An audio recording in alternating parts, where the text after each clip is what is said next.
زینب رضی الله تعالی عنها نکاح د ابو العاص سره شوی وه. نبی علیه الصلاة والسلام چې کله د پیغمبرۍ دعوه وکړه نو دا ابو العاص په هغه وخت کې په سفر باندې و سفر ته تللی و. نو چې کله دی د سفر نه راغی زینب رضی الله تعالی عنها ورله اوبه موبه ورکړي، ډوډۍ وله ورکړه، خپلې خبرې او ترې وشولې. نو د زینب رضی الله تعالی عنها ته وفرمایل ابو العاص زما سره یو ډېر ښکلی زیری دی په تا باندې کومه، ډېر ښایسته زیری دی را سره. خو دا ابو العاص خبر شوی و چې زما چې کوم سخر دی نبی علیه الصلاة والسلام د زینب چې کوم پلار دی رضی الله تعالی عنه هغه د پیغمبرۍ دعوه کړې په مکه کې، دی مخکې نه خبر شوی و. نو زینب رضی الله تعالی ورته وفرمایل وی ابو العاص زما سره ډېر ښایسته زیری دی زه در باندې کومه. ابو العاص ورته هېڅ هم ونه ویل خو د خوا نه پاڅېد روان شو.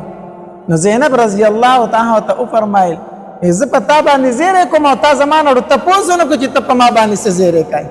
وی ته خبر نه یې که نه زما پلار چې دی محمد مصطفی صلی الله علیه وسلم هغه ته الله تبارک وتعالی پیغمبري ورکړې ده، هغه پیغمبر جوړ شوی دی او ما په ایمان راوړی دی.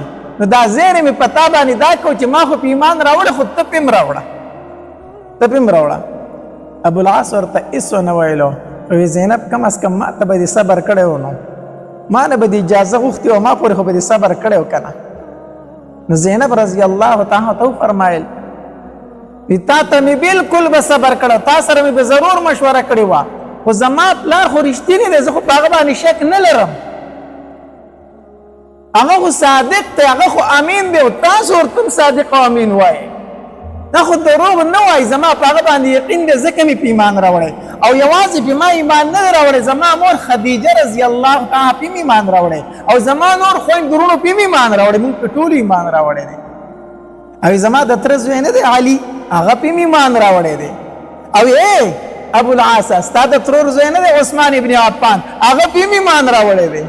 او د بلې نه دی خبر کما ستا هغه دوست نه دی ستا هغه نږدې ملګری ابوبکر هغه په ایمان راوړی. ګوره زه یوازې نه یم، ابو العاص ته په ایمان راوړه، ته په ایمان راوړه.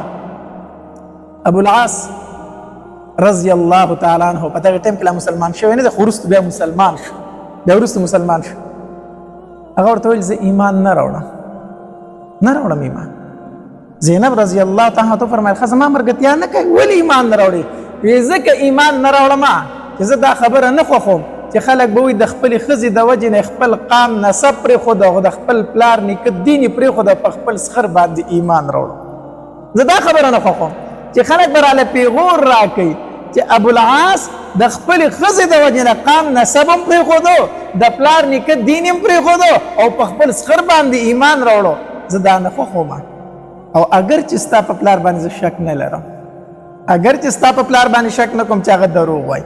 دې ته وایي د ښځې او د خاوند خبرې، دې ته وایي د ښځې او د خاوند خبرې. دا نه چې بدې ردې شروع کړې زه نه وم او تا په هغه باندې ایمان راوړی دی، زما نه دې تپوس نه دی کړی تا په هغه باندې ایمان راوړی دی. نه، صرف دومره خبره وه چې ما ته به دې لږ صبر کړی و او یقینا چې ستا پلار رښتینی دی، په هغه شک نه لرم، خو زه په ایمان نشم راوړی، زما دغه مجبوري ده چې خلک به راله پیغور راکړي، خلک به راله څه راکړي؟ پیغور راکړي. ګوره دې ته د ښځې او د خاوند ژوند وایي، څومره مینه د خپل منځ کې. 20 کاله زینب رضی الله تعالی عنها صبر وکړو، خاوند یې کافر دی، زینب رضی الله تعالی په خپله مسلمانه ده او په دغه وخت کې د کافر او د مسلمان نکاح جایز وه. ډېر مسلمانان داسې وو چې د هغې په نکاح کې کافرې ښځې وي او ډېر کفار داسې وو چې د هغې په نکاح کې مسلمانې ښځې وي. د مسلمان او د کافر نکاح په دغه وخت کې جایز وه. 20 کاله زینب رضی الله تعالی عنها انتظار وکړو چې زما خاوند ابو العاص په زما ملګرتیاو کې ایمان به راوړي، خو ایمان یې رانه و. حتی تر دې پورې چې د هجرت وخت راغی، چې کله نبی علیه الصلاة والسلام د هجرت نه زینب رضی الله تعالی خبر شوه نو لاړه پسې ای بابا ته خو مکه پرېږدې، ته خو ځې مدینې ته او ما له اجازت راکړې چې زه د خپل خاوند ابو العاص سره پاتې شم. څومره مینه یې ورسره وه، ما له دومره اجازه راکړې چې زه د خپل خاوند ابو العاص سره پاتې شم. نبی علیه الصلاة والسلام ورته وفرمایل او زینب ته د خپل خاوند ابوالعاص سره پاتې شه. الله نبی علیہ الصلوۃ والسلام هجرت وکړ، لاړ مدینه منورې ته. 2 کاله پس د غزوه بدر اسباب جوړ شو. 2 کاله پس غزوه بدر شروع شو. دلته کې کفار د ابو جهل په مرګتیا کې د مکې نه روان شو د نبی علیہ الصلوۃ والسلام او د صحابه کرامو د وجنې د پاره، د مسلمانانو د ختمولو د پاره. نو چې کله ابو جهل تکنه د ابوالعاص والسلام د کافرو د طرف نه روان شو، خو کافرو کنه دیم روان شو. چې روان شو دی لاړو، زینب رضی الله تعالی په ټوله ورځ الله ته جړی، الله یو طرف ته مې پلار دی، الله بل طرف ته مې خاوند دی، پلار او خاوند په مقابله کې دي. الله هغه ورځ چرې په ما مه راولي چې زما بچي یتیمانان شي. د هغې ورځ نه ډېر یېرېږم چې خاوند مې مړ شي، او الله د هغې ورځ نه هم ډېره یېرېږم چې پلار د لاسه ورکړم. الله یو طرف ته مې پلار دی، بل طرف ته مې خاوند دی، الله زه څه وکړم؟ د دې نه هم یېرېږم چې بچي مې چېرته یتیمان نه شي، او د دې نه هم یېرېږم هسې نه چې چېرته بې پلاره شم. او څومره یو لوی امتحان دی، یو طرف ته پلار دی او بل طرف ته خاوند دی. الله غزوه بدر وشو، مسلمانانو فتح وموندله، او ابوالعاص د کافرو د طرف نه ګرفتار شو، ونیوی شو. مسلمانانو ونیوه، د کافرو په صف کې ولاړ ونیوی شو. چې ونیولی شو، ټول خلک په مکه کې په انتظار دی چې څه حالت به راشي. زینب رضی الله تعالی هم د کور نه بار ته راوتې ده او جاړي چې څه حالت به جوړ وي. خبر راغی، ړومبې تپوس یې وکړ زما د پلار څه حالت دی. زما په بابا پسې خو د مکې ټول خلک تللی دی، ابو جهل پسې ډېر خلک بوستی، سره د اسلحو تللی دي، زما د بابا څه حالت دی؟ هغه راته ووایه. ورته وویل مسلمانانو بری وموندو، مسلمانان کامیاب شو. ډایرک زینب رضی الله تعالی فوراً د شکر سجده وکړه، په ځمکه پرېوته. الله ستا لاک لاک شکر دی، زما بابا بچ دی. بیا یې وویل زه خپل خاوند نه یم، نو ابوالعاص خو رانغی، تاسو راغی، هغه در سره رانغی، هغه څه شو؟ زه خپل خاوند نه یم، هغه ستا د پلار سره ګرفتار دی، هغه د خپل خر سره ګرفتار دی، د کافرو د طرف نه بندي شوی دی. الله چې کله کافر ګرفتار شو، نبی علیہ الصلوۃ والسلام ته صحابه کرامو سره مشوره وکړه، ماله مشوره راکړئ د دې قیدیانو سره څه وکړم، د دوی متعلق څه وکړم. عمر رضی الله تعالی فاسدو وی د الله پاک پیغمبر په دې قیدیانو کې زما ماما دی، د قیدیانو کې زما ماما دی. وی زه خو بړومبې تور راوالم د خپل ماما نه به سر ووم، زما خو دا فیصله ده. او د ابوبکر پکې زوی دی رضی الله تعالی عنه، په دې قیدیانو کې د هغه زوی دی. ګوره داسې غزا وه، ماما د خورۍ خلاف، زوی د پلار خلاف، زوم د سخر خلاف جنګېدو. وی د ابوبکر پکې زوی دی، ابوبکر به تور راولي، لومبې به د خپل زوی نه سر ووي. او د الله پاک پیغمبر ستا پکې یو تره دی او یو دی پکې زوم دی، یو دی پکې تره دی عباس رضی الله تعالی عنہ، یو دی پکې زوم دی ابوالعاص. وی ته به تور راولي، د خپل تره او د خپل زوم نه به سر ووایي. وی چې مونږ دا ثابته کړو چې د الله سره مونږ دوره مینه لرو چې د الله خلاف کو زوی کې هم به سر وم، کو د الله او د الله د رسول خلاف ماما ودرېږي هم به سر وم، کو د الله او د الله د رسول خلاف تره ودرېږي هم به سر وم. چې دا مونږ ثابته کړو چې مونږ د الله سره څومره مینه لرو. ډېره جذباتي فیصله وه، او الله تعالی فیصله خوښه هم وګورئ، الله تعالی فیصله خوښه هم وه. نبی علیہ السلام بیا تپوس وکړو، ای صحابه کرامو ماله لږ مشوره راکړئ، که نه دا خو د عمر مشوره وه، هغه راکړه، تاسو څه وایئ؟ اکثرو صحابه کرامو دا رایي ورکړه چې د الله پاک پیغمبره فدیه جرمانه به ترې واخلو، دا قیدیان به آزاد کړو، جرمانه به ترې واخلو، ځکه یو خو مسلمانان کمزوري دي، غریبانان ډېر دي، دویم اسلحې ورسره نشته دی، نو چې د دوی نه پیسې والو، دا مسلمانان به پې ځان له اسلحې والي لږ مضبوط پشي، او دا کم کسان چې نن مونږ گرفتار کړي کېدای شي سبا مسلمانان شي. داسې بیا وشو که نه؟ ابوالعاص رضی الله تعالی مسلمان شو، عباس رضی الله تعالی مسلمان شو، د ابو جهل زوی عکرمه رضی الله تعالی مسلمان شو، د ابوبکر رضی الله تعالی زوی مسلمان شو، بیا دا ټول مسلمانان شو که نه؟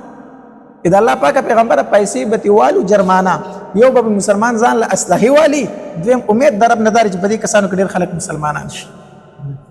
بهرحال نبی علیہ السلام د صحابه کرامو رایې ته وکتل، مشوره په دې وشو چې جرمانه او فدیه به ترې اخلي. نبی علیہ السلام قیدیانو ته وویل مکې ته سوال جواب ولېږئ چې تاسو به پسې فدیه راشي، جرمانه راشي چې موږ آزاد. مکې ته خبر راغی، هر سړی به پیسې لېږلې، چا چې کور کې څه وخت به یې لېږل او خپل قیدي به یې رازاده و. زینب رضی الله تعالی خبر راغی چې ستا خاوند هم ګرفتار دی ابوالعاص، که ازادول یې غواړي نو پلار له دې فدیه ولېږي چې خاوند دې رازاد شي. زینب رضی الله تعالی په کور کې وګرځېده خو هېڅ شی داسې قیمتي ونه لید چې لېږلی وی. نو په غاړه باندې امیل او هار و، هغه یې د غاړې نه راکوز کو، خپل لیور لی دا غاړې هار ورکو، وی دا اوس زما د طرف نه خپل رور دې آزاد کا، ابوالعاص رازاد کا. بهرحال هغه فدیه ورسېدله مدینې منورې ته. نبي علیه الصلاة والسلام له فدیه راځي، مخې ته ورته کېښودل شي د الله پاکه پیغمبره دا د پلانکي کافر د طرف نه فدیه راغلې ده، دا قبول کا. نبي علیه السلام با قبول کړه، ازاد کړه، خوشی کړه چې ځي مکې ته. یو کافر فدیه به راتله. په آخر کې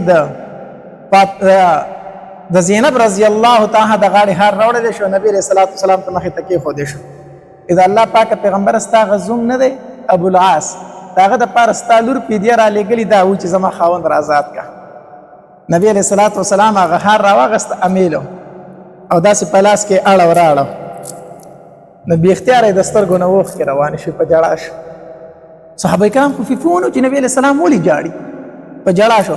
وی د الله پاکه پیغمبره ابوالعاص به موږ هسې ازاد کړو، خو ته پرې خفه یې موږ به یې هسې ازاد کړو، فدیه مه اخله که نه، موږ به یې هسې ازاد کړو. نبي علیه الصلاة والسلام وفرمیل نه فدیه خو به یې اخلمه، چې د نورو قیدیانو نه مې واغسته نو د ده نه به یې څنګه نه الم. نو د الله پاکه پیغمبر خفه پسې جاړې ولید. وی دا ښار چې مې ولید ما ته یو وخت رایاد شو، دا هغه ښار دی چې زینب زمونږ د کور نه وتله نو زما سره څه نه و، نو زما بیبي خدیجه رضی الله تعالی عنها دا ښار د خپلې مرۍ نه راکوز کړ او زینب ته یې واچو. ما ته هغه ټیم رایاد شو، ما ته خدیجه رایاده شو دې ټیم کې. د نبي علیه الصلاة والسلام د خدیجه رضی الله تعالی سره ډېره زیاته مینه وه، ډېره مینه وه، ډېره مینه وه. الله چې کله به په کور کې څه شی پوخ شو که نه، نو زر به نبي علیه السلام په کاسه کې راواغستو، د خدیجه رضی الله تعالی چې کومې ملګري وي هله وي دا د هغوی کره ولېږئ، دا د هغې ملګرو له ولېږئ. د خدیجه رضی الله تعالی عنها خور و خاله عایشه بیبي فرمایي وی زه د نبي علیه الصلاة والسلام خوا ته ناست وم، هغه زمونږ کره راله، وی چې راله د هغې خبرې د نبي علیه السلام په غوږو شوې، نبي علیه السلام فورا کېناست، داسې فورا کېناستو. ما چې د الله پاکه پیغمبر ولې وی چېرې دا اواز خو د خدیجه په شانتې نه دی، دا خبرې خو د خدیجه په شانتې خبرې دي. داسې نبي علیه السلام د هغې سره مینه و مینه. نو چې کله نبي علیه الصلاة والسلام دا هار ولیده په ژړا شو، ما ته هغه ټیم رایاد شو چې دا زینب رضی الله تعالی عنها خدیجه رضی الله تعالی عنها اچو. بیا نبی علیہ الصلوۃ والسلام فرمایل به اے صحابه اے زما صحابه کرام استاسو خوخی کنا نو دا هر بز زینب ته واپس ولېږم کو استاسو پر رضای ابوالعاص نه ور کوما خدا بز زینب له واپس ولېږم دا د خدیجه هار دی کو تاسو پر رضای او کو تاسو پر رضا نه نو دا بیا په مالی غنیمت کې د تاسو د شریک شه دی نو صحابه کرام فرمایي دا الله پاک پیغمبر موږ د خدیجه رضی الله تعالی په هار باندې بالکل نه بدس ابوالعاص اسی آزاد کې زمون اجازت ده نبی علیہ الصلوۃ والسلام ابوالعاص رضی الله تعالی عنہ په دې ټیم کې لا مسلمان نه دی ابوالعاص دا هار ورکو دی ابوالعاص دا هار به زینب لور کی هغه ته وای کنه چې دا خو د خدیجه د لاس خار دی د دې لک خیال ساته دا در نه ځای نشي د دې لک خیال ساته او بیا تاسو سره ملک سوال جواب دی نه ابوالعاص لکسیت تک او ابوالعاص پریدم خود پریدم هما ته الله تبارک وتعالى فرمایلی دی چې د مسلمان او د کافر نکاح نکیږي زما لور مسلمانه ده او ته کافری نو داسې به وکړي چې ما ته به زما لور راولېږي ځکه نور هغه ستا سره پاتې کېدی نشي ستاسو لپاره جایز نه ده ما ته به زما لور راولېږي ابوالعاص ورته وویل ټیک ده ستا لور به تا ته زه حواله کړم ابوالعاص د ځان سره هار واخیست او روان شو کافر خو ګورې د وادي دومره پابند خلک و که نه زینب رضی الله تعالی مخې ته راوتې ده خبر شوې ده چې خاوند مې رازاد شوی دی او را روان دی مخې ته وله استقبال راوتې ده خیرعلي له وله راوتې ده نو چې ابوالعاص مکې ته راورسېدو زینب رضی الله تعالی ورسره خیرعلي وکړو خوشحاله شو خاوند مې راورسېدو چې کور ته لاړو او کور کې څنګه کېناستو نو ابوالعاص ورته وویلو ای زینب هو زه نور تا سره نشم پاتې کېدی زه نور تا سره نشم پاتې کېدی زینب حیرانه شوه ابوالعاص بیا رانه چېرته روانې ته خو اوس رالې نه وي زه درنه چېرته نه ځم خو ته رانه ځې زه چېرته نه ځم خو ته رانه ځې وی ولې وی ځکه ستا پلار ما ته وویل چې د کافر او د مسلمان نکاح نه کېږي ما له زما لور راولېږه زینب زه دې تا له بابا له لېږم ته مدینې ته به ځې زه به په مکه کې پاتې کېږم نوره زما ستا په منځ کې جدایي ده زینب رضی الله تعالی ته وفرمیل بیا ابوالعاص زما ملګرتیا نه کوي مسلمان شه که نه زما ملګری شه ولې زما ملګرتیا نه کوي ابوالعاص ورته ویل نه ایمان نه راوړه بچي دې د ځان سره روانه که او زه لاړه شه مکې ته مدینې ته نو چې کله زینب رضی الله تعالی عنها روانه شوله او د مکې مکرمې نه راووتله دغلته یو مقام ته راووته یو بدبخت و د هغه نوم خبار و ده چې ولیده چې زینب رضی الله تعالی په اوښ سوره ده او روانه د ځي مدینې منورې ته نو ده نیزه راواغسته وی پلار یې زمونږ اویا سرداران مړه کړو او لور به د مکې نه داسې په امن باندې وځي لور به داسې په امن باندې وځي نو نیزه یې راواغسته او زینب رضی الله تعالی په اوښ ناسته او داسې په نیزه وواله او چې په نیزه یې وویله نو زینب رضی الله تعالی د اوښ نه ښکته راتاوه شوه په ګټو کې ولګېدله چې ولګېده مخې ټول زخمي شو ټوله زخمي شوه او په ګېډه باندې یو ماشوم هغه هم ضایع شو بیا د مکې خلک راغی خبار یې ونیو وی دا خو زنانه ده موږ خو په جنګ کې زنانه ورته څه نه وایو خیر دی پلار یې زمونږ دشمن دی پلار یې زمونږ اویا کسان وژلي دي خو دا زنانه ده دې پکې څه ګناه ده چې دې ته پته خلکو ترېنه خلاصه کړه زینب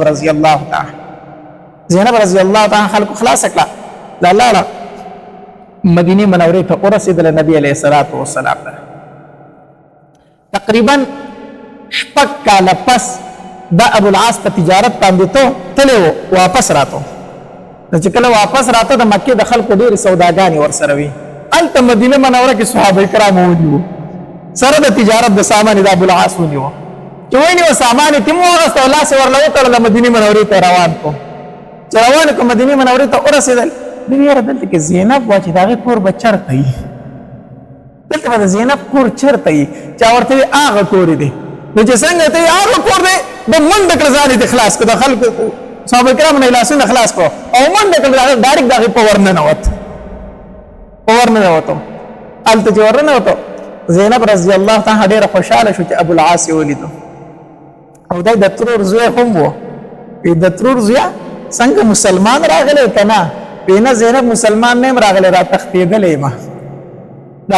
یم ستاسو ملګري صحابه کرام را پسې دي زینب رضی الله تعالی وربند چې وربند کو زینب رضی الله تعالی ورته وفرمایل وویلو زما د ترور زوی هم یي او زما د بچو پلار هم یي بیا درلم دعوت در کوم ایمان راوړه نه راوړم ایمان نه راوړم ټیک ده شپه ووتله چې کله د سحر د مانځه ټیم و نو منځ وشو نبي علیه الصلاة والسلام سلام وګرځو زینب رضی الله تعالی آواز کوي د الله پاک پیغمبره نبی علیه الصلاة والسلام وفرمایل صحابه کرامو ته کوم آواز چې ما واورېد تاسو هم واورېدو آواز خو د زینب نه دی صحابه کرامو ته وفرمایل او د الله پاک پیغمبره مونږ هم د آواز واورېد د زینب آواز دی که نه زینب رضی الله تعالی فرمایي او بابا زیما زینب بچه ولې څه مسله ده وایه بابا بیګانه شپه کې ابوالعاص راغلی منکره ابوالعاص راغلی ستا د ملګرو نه چې پټ شوی دی هغه زما په کور کې پناه اخیستې ده خو د الله پاکه پیغمبره یو زنانه پناه ورکولی شي که نه شي ورکولی نبي علیه السلام یې ورکولی شي نو ما بیا ابوالعاص ته پناه ورکړې ده تاسو ورته هم ورکئ نبي علیه السلام صحابه کرامو ته وفرمایل هلکه واخورېدل که نه ابوالعاص ته زما لور زینب پناه ورکړې ده نو ما ورته هم پناه ورکړه نو تاسو ورته هم پناه ورکئ تاسو ورته هم څه ورکئ پناه ورکئ نبی علیه السلام د زینب رضی الله تعالی کور ته راغی زینب په لرې رشته کې د ترور زوی دی او په نږدې رشته کې ستا د بچو پلار دی ډېر عزت یې وکړه ډېر احترام یې وکړه خو ګورې خوا ته یې پرې نه دي ستا د ده نکاح ختمه شوې دا کافر دی او ته مسلمان یې ځان ته یې نږدې پرې نه دی زینب رضی الله تعالی ته وفرمیل بابا ستا حکم سر په سترګو بیا نبي علیه الصلاة والسلام چې بار ته راووتو صحابه کرامو ته وفرمایل یاره زه غواړم چې د ابوالعاص ته دا سامان تاسو واپس کئ او د مکې ته اوسي که تاسو ورته واپس کئ ورکئ په مرض کو نه ورکئ مال غنیمت دی صحابه کرامو فرمایل نه د الله پاک پیغمبر موږ ورته سامان واپس کو موږ ورته سامان واپس کو. سامان ورته واپس کو. ابو العاص بیا د زینب رضی الله تعالی عنها رخصت کیږي. زینب رضی الله تعالی عنها دعوت ورکوي مسلمان شه زه تا ته ناست یم ما پسې ډېرې رشتې دلته راغلې خو زه ټولې رشتې تکراوم زه یوه رشته نه قبلوم زه به ستا په انتظار کې ناسته یم. دې ته وایي د ښځې د خاوند مینه. دې ته وایي مینه. ابو العاص ورته وویل زینب نشم مسلمانې دي اسلام نه راوړم. بهرحال دی رخصت شو. زینب رضی الله تعالی عنها وفرمیل ما پسې په دې دومره وخت کې خفه وي ډېر جداوالی راغی خفه وي. ابو العاص سر ټیټ کو روان شو چې مکې مکرمې ته راورسېد که نه خلکو ته د هغې سامانونه حواله کړو. هر سړي ته د هغه سامان حواله شو. ای خلکو ما تاسو ټولو ته ستاسو سامانونه در ورسول چې کوم مې وړي وو. خلکو ورته ویې او ته ډېر امانتدار سړی مونږ ته پته ده چې ته ګرفتار شوی او مالونه درنه اخیستي شوي خو بیا دې مونږ ته زمونږ سامان راورسو. وی در ورسېدل که نه وی او وی ټیک ده چې تاسو ته ستاسو سامان میلاو شو زه مکه پرېږدم او مدینې ته ځمه. اشهد ان لا اله الا الله و اشهد ان محمدا عبده ورسوله. زه مسلمان شوم او لاړم درته. الله چې کله مدینې منورې ته راورسېدم نبي علیه الصلاة والسلام له راغی د الله پاکه پیغمبره ابو العاص یم. وی ابو العاص ته خو مونږ پرېښودې بیا رالې. وی او د الله پاکه پیغمبره کافر تللی وم خو مسلمان رالم ما ته کلمه ووایا او کلمه وویله اشهد ان لا اله الا الله و اشهد ان محمدا عبده ورسوله. نبی علیه الصلاة والسلام ورته کلمه وویله د لاسه ونیو د لاس ورله په خپل لاس کې ونیو. وی راځه ابو العاص چې د زینب کره دې بوځمه او زینب رضی الله تعالی چې راوسته که نه زینب ابو العاص راغلی دی مسلمان شوی دی خو زه غواړم چې ستاسو نکاح دوباره وشي چې په خپل ځای پاتې شي ته پرې رضا یې. د زینب رضی الله تعالی دا مخ مبارک تک سور شو په خندا شوله چې ما خو د دې ورځې انتظار کو چې ابو العاص په کله ما خواله راسي. نبي علیه الصلاة والسلام بیا یو بل سره نکاح وکړه او پرېښودل په خپل حالت باندې ښځه خاوند. خو یو کال پس زینب رضی الله تعالی عنها وفات شو. زینب رضی الله تعالی عنها وفات شو او چې کله وفات شو که نه نو ابو العاص پسې دومره خفه و روایتو کې راځي وي ابو العاص په ژړل او نبي علیه السلام به له اوښکې پاکولې. دومره پسې خفه و چې ابو العاص په ژړل او نبي علیه السلام به له اوښکې پاکولې تسلي به یې ورکوله. الله بیا چې کله فتح مکه وشو که نه فتح مکه وشوله او نبی علیه الصلاة والسلام دا لور چې کوم کافر زخمی کړی و خبار ابن اسود نبی علیه الصلاة والسلام د جعرانی په مقام کې ناست او د مال غنیمت تقسیمي صحابه کرام دې ورسره ناست دي. الله دې موږ ټول حج عمرې له بوځي چې عمرې له لاړ شئ نو چې بیا عمره کوې نو د جعراني نه هم هلته کې ته بیا عمره کولی شي. هغه هم یو میقات دی جعرانه یو میقات دی هغې ځای نه د عمرې نیت کولی شي. نو به هر حال نبی علیه السلام په جعرانه کې ناست او د مال غنیمت تقسیمي په دې کې صحابه کرامو وکتل چې خبار په اس باندې سور دی او ډېر په تیزۍ سره روان دی. صحابه کرامو ورته ځان تیار کړو ځکه چې صحابه کرام وایي دی به زموږ په لاس باندې کله راځي ده خو د نبي اسلام د لور سره ډېر ظلم کړی دی د اوښ نه یې راتاوه کړې وه د هغې ماشوم ضایع شوی و د هغې مخ یې زخمي کړی و ده خو د زنانه خیال هم نه و ساتلی. صحابه کرام ورته ډېر سخت غوسه خو چې دی په اس روانه صحابه کرام تورو ته لاس کړو دی به رارسي که نه رارسي خو چې دی څنګه راورسېد نبي اسلام یې خبر ده صبر خو وکړه چې تپوس دې وکړه چې څه نه راغلی دی څه نه راغلی. خبار ورته وویل د الله پاکه پیغمبره ډېر چاپېره وګرځېدم خو بل هېڅ ځای راته میلاو نه شو تا نه راغلی یم او کلمه وامه. نبي علیه الصلاة والسلام ورته وفرمیل خبره دا کلمه د زړه نه وایي په هسې خبره کوي نه د الله پاکه پیغمبره د زړه نه دا کلمه وایم چې اشهد ان لا اله الا الله و اشهد ان محمدا عبده ورسوله. بهرحال نبی علیه الصلاة والسلام ورته خبره یقینا ایمان دې منظور شو ته مسلمان شو خو زما د لور سره دې ډېر ظلم کړی و نو زنانه به داسې ورسره نه و پکار. فورا جبریل امین راغی او نبي علیه الصلاة والسلام ته وحی راوړه خذ العفو وامر بالعرف واعرض عن الجاهلین. دا الله پاکه پیغمبره معافي کوه خذ العفو معافي ورته وکړه. نبي علیه السلام ما ورته معافي کړې ما معاف کړی دی. خباره ته ما معاف کړې ته مسلمان شوې او الاسلام یخدم ما کان قبله اسلام مخکې ټول ګناهونه ستا ختم دا اسلام کې دا تکلیفونه هم راغلي دي، خو دې کې موږ ته یو سبق هم میلاو شو. دې واقع کې موږ ته یو سبق میلاو شو. سبق درته کوم سبق میلاو شو؟ دې اخیری ټکي باندې لوګ سوچ وکړئ، خذ العفو، خذ العفو، معافي خپل کا، څه خپل کا؟ معافي خپل کا. ظلم در سره کړی دی، زیاتې در سره کړی دی، بدې ردې درته ویلي دي، کنځلې درته کړي دي، جرګه در پسې راله، معافي کا. داسې مه وایه چې د معاف کېدو نه دی، ووایه خذ العفو، ما معاف کو، ما معاف کو. واعرض عن الجاهلین، هغه چې څه کړي دا جاهل دی، مخکې نه واړوه، دا جاهل دی. واعرض عن الجاهلین، مخکې نه واړوه، مخ. نو به هر حال زموږ ته نبی علیه الصلاة والسلام تعلیمات دا دي، معافي کوه. څه کوه؟ معافي کوه.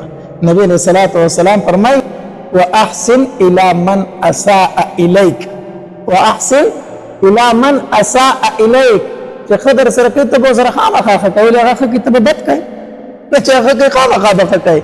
کمال خو دا دی چې هغه بد کوي او ته ښه کوې، هغه بد کوي او ته، او دا ګران کار دی، دا آسان کار دا به په دې زړه باندې غټه تیږه کېږدي، هغه به دا کار کوي چې چا در سره ټول عمر تکلیف در کړی دی، بدې ردې درته ویلي دي، ژوند یې درله په عذاب کې کړی و، او ته بیا مو مړه ای با په الله سپارم، ما معاف کړی دی، ما معاف کړی، خو ورسره کوم دا ګران کار دی.